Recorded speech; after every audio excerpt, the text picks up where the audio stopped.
Alors aujourd'hui, je vais vous parler du défi de la relation, c'est-à-dire cette faculté que nous avons ou non d'interagir d'une manière constructive avec notre environnement.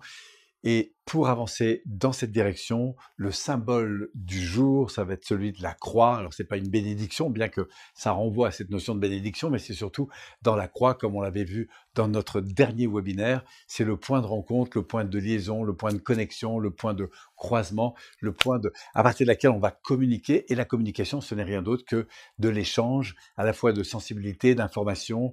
Euh, et c'est à travers cet échange, en fait, que on va voir que tout peut évoluer. C'est-à-dire qu'il n'y a pas d'évolution sans relation.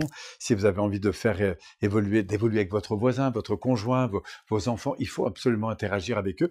Et c'est la qualité, encore une fois, de nos interactions qui nous aide le plus à évoluer. Et donc, c'est pour ça que cette qualité de relation, pour pouvoir la développer, on va devoir s'assouplir. En fait, s'assouplir, ça veut dire quoi?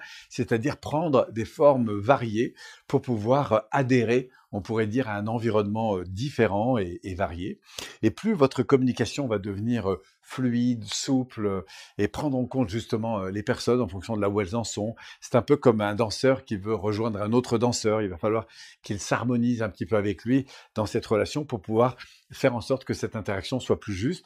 Donc pour ça, on va se retrouver un peu en projet commun, sur une certaine synchronisation. On va essayer de vibrer un petit peu sur la même onde. On va orienter notre attention sur des choses qui sont évidemment positives. Et puis, on va pouvoir échanger aussi sur des choses qui sont un peu plus profondes que simplement ce qu'on a fait dans la journée. Vous voyez, avoir une relation qui est plus orientée sur ce qui nous fait vibrer, ce qu'on ressent, etc. Et ça, dans cette dimension relationnelle que je vous invite à entrer dans ces prochaines 24 heures. Et pour ça, le défi de la relation va être le suivant. La première chose à faire que je vais vous proposer, c'est vraiment de travailler sur la notion de feedback. C'est-à-dire qu'on va parler d'écoute, notamment, et quand quelqu'un va vous adresser la parole, ça peut être encore une fois un enfant, un conjoint, quoi que ce soit, c'est de prendre le temps d'accueillir ce qu'il dit et de lui donner un retour déjà non verbal, ne serait-ce qu'en le regardant, s'il vous parle, et pas forcément en regardant que son téléphone, c'est d'approuver ce qu'il dit éventuellement, hein, prendre en compte ce qu'il dit, le relancer aussi, c'est-à-dire lui poser des questions pour savoir avoir plus de précision sur ce qu'il vient de vous dire ou de partager, et notamment des précisions sur ce qu'il ressent par rapport à ça, et puis de valider avec lui et de lui montrer que vous avez bien reçu l'information. Donc ça, c'est ce qui va permettre d'enrichir la qualité de votre écoute, et on va voir que c'est vraiment une première phase importante.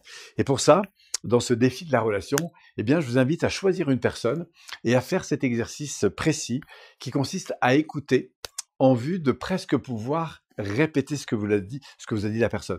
Juste d'être attentif pendant quelques minutes à ce qu'il dit et montrer que vous êtes vraiment à l'écoute de ce qu'il dit, et garder en tête la possibilité de pouvoir répéter ce qu'il vient de vous dire pour justement travailler cet affûtage, cette attention particulière au fait non seulement de prendre en compte ce que la personne vous dit, mais d'être attentif aussi à son contenu. Comme si vous étiez très très curieux, eh bien, d'interroger cette personne, et de le faire notamment avec des personnes qui vous sont proches, parce que c'est souvent avec celles-là qu'on fait un peu moins attention.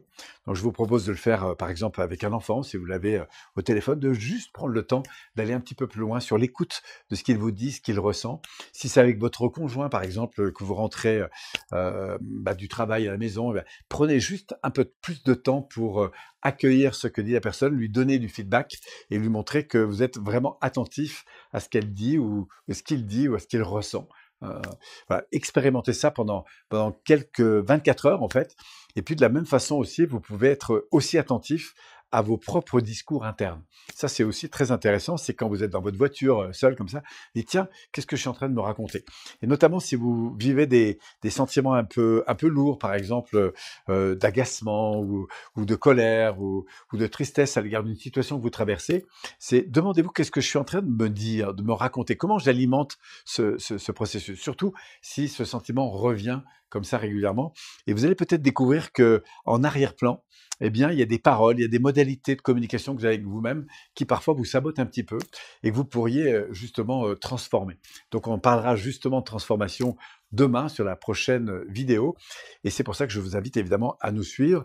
Si vous n'avez pas vu les 3 premières vidéos, à savoir sur l'harmonie avec le symbole, sur l'objectif avec le triangle, sur la capacité à renforcer sa posture, sa puissance, sa force avec le carré. Évidemment, je vous invite à revoir ces vidéos, à faire encore une fois le défi pour vous, et puis d'accompagner une personne autour de vous à travers ces sensibilités pour l'aider à grandir, l'aider à se régénérer en quelque sorte à partir de ces dimensions. Voilà, en tout cas, un grand merci de votre participation, merci de vos messages.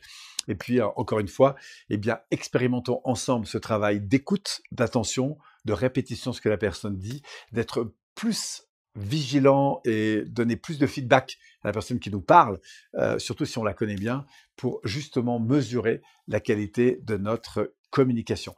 On se retrouve demain, partagez-moi vos retours, vos feedbacks, et puis on aborde la dernière vidéo d'ici 24 heures, 48 heures au plus, pour justement se préparer à ce prochain webinaire sur Nouveau Départ, où là, on va réouvrir toutes les boîtes qu'on aura vues, et surtout pour aller chercher quels sont les outils qui nous permettent d'aller plus loin dans notre profondeur d'être, plus loin dans notre système de valeurs, plus loin dans notre confiance.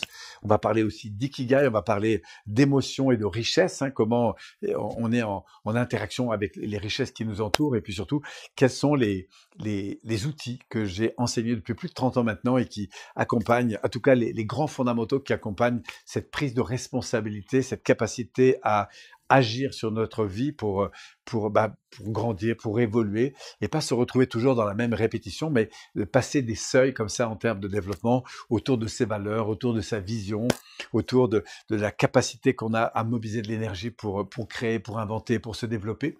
Et puis bien sûr, comment créer de nouvelles alliances aussi et de faire grandir nos capacités à interagir avec l'environnement pour pouvoir déployer de nouvelles ressources, que ce soit au niveau mental, au niveau émotionnel, au niveau comportemental. Bref, on va parler de tout ça. Si vous sentez que ça vous parle, eh bien d'abord expérimentons les exercices que je vous propose au cours de cette semaine, ce défi, se renouveler, se faire du bien pour pouvoir justement préparer au mieux cet avenir et prendre, vous allez le voir, un nouveau départ dans le domaine de vie qui vous intéresse le plus.